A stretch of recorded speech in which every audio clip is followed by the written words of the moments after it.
Pete Buttigieg was just on Real Time with Bill Maher, and this is a great clip. Pete Buttigieg is always really good at this. He expertly kind of tears down the hypocrisy of JD Vance. Mike Pence catches strays in this interview, and he gets a lot of laughs. Pete Buttigieg is really good at this. He goes on a lot of networks, some more liberal and some more conservative. He goes on Fox News a lot. And he is one of the few Democrats who will go there, who will defend Biden, and will also point out the hypocrisy of Trump and the right. Here he is on Fox News, pushing back on the talking point that the economy is worse under Biden. Let me be clear. Unemployment is lower than it was even before COVID. Stock market is higher than it was even before COVID. And job creation is faster than it was even before COVID. So no matter what rebound effects you're talking about, these are economic results that have not happened since before I was born.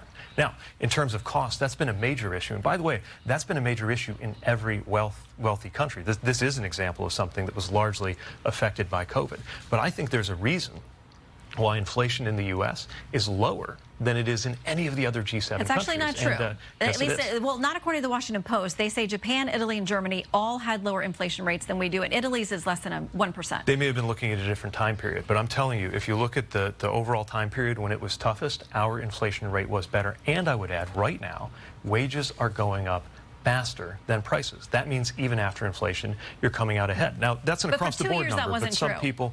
For 2 years, that wasn't true. We had a tough bout of inflation, no doubt that we did, which is why President Biden is trying to lower costs. Now, look, congressional Republicans were against President Biden when he worked to cut insulin down to $35 a month for seniors. Right now, especially for families that are pressed on costs, we could have insulin capped at $35 a month for everybody. So this is just what he does. He's really just great at the media. I'm so glad he is a Democrat.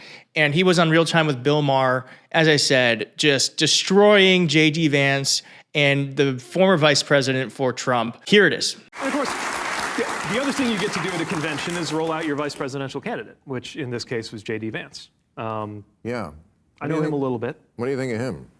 Look, we're from the same generation. We're both from the Midwest, different parts of the Midwest. Right. I know a lot of guys like JD Vance. I've run into a lot of guys like him. Not so much when I was growing up in Indiana. Thiel. Peter Thiel is his big backer. Yeah, for sure. Okay, if people don't know who that is, he started PayPal. Yeah. He's gay. He's a billionaire. I mean, I've had a couple of people who knew you were coming on this week said, ask Pete what he thinks about Peter Thiel being so in love with JD Vance, who is flatly against gay marriage. So I think it's a profound contradiction, but maybe it's not that complicated. I know there are a lot of folks who say, what's going on with some of these Silicon Valley folks veering into Trump world with JD Vance and backing Trump? What are they thinking? Silicon Valley is supposed to be, they're supposed to care about climate. They're supposed to be, I don't know, pro-science and rational and libertarians. So normally libertarians don't like authoritarians.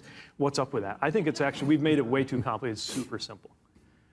These are very rich men who have decided to back the Republican Party that tends to do good things for very rich men. I couldn't agree more. And by the way, that's kind of what you're getting with. That's kind of what you're getting with JD, right? So I knew a lot of people like him when I got to Harvard. I found a lot of people like him who would say whatever they needed to get ahead. And 5 years ago, that seemed like being the anti-Trump Republican, so that's what he was.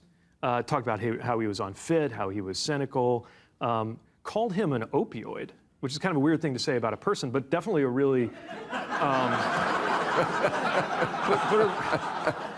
But I mean, for somebody whose identity is that they're connected to Appalachia, which has an opioid crisis, that really is the darkest thing you could possibly say about Donald Trump, at least in public. But behind the scenes, apparently, he's actually calling him Hitler, right? Seriously. 5 years later, the way he gets ahead is that he's the greatest guy since sliced bread. And I actually watched this exact same process with somebody else I got to know in my days in the Midwest, which was my former governor, Mike Pence, who I watched start out as an evangelical Christian who cared about rectitude and family values, and then get on board with a guy who was mixed up with a porn star, make excuses for him, so that he could have power. And then he did. He got 4 glorious years, I guess, as vice president of the United States. And it ended on the west front of the Capitol with Trump supporters proposing that he be hanged for using the one shred of integrity he still had to stand up to an attempt to overthrow the government. Right. So I guess, maybe not as a politician, but as a human being, what I'll say is that I hope things work out a little bit better for JD Vance than they did for Mike Pence. Normally I don't let a clip play all the way through, but this one was just, I didn't really want to pause. He's just kind of pummels the guy, and it's nice to see. JD Vance is a fraud. He is a fraud. I mean, yes, he came up from not having much means, which is very admirable, but he then goes to say that America is in decline. Well, JD Vance, you are an example of the fact that America is still a land of opportunity. You came from a poor family and single mother household, and you are a senator, and you are now vice president for a major party. I wouldn't want to be vice president for this guy. I mean, as Pete said, hopefully it works out better for you. But you are the proof that America is still a place of opportunity. So like I said, I am very grateful. Pete is on our side. He's able to prosecute the case. He goes to places where people from our side of the party generally don't go. And I'm hoping that this is the beginning of Pete really being out there in a big way for the campaign as we ramp up to November to make sure that Donald Trump is never in office again. I really do hope that Pete is on the campaign trail, on Fox, on Real Time, anywhere and everywhere, just really prosecuting the case. This is exactly what we need. I don't know what's wrong with you young people. You think you just fell out of a coconut tree?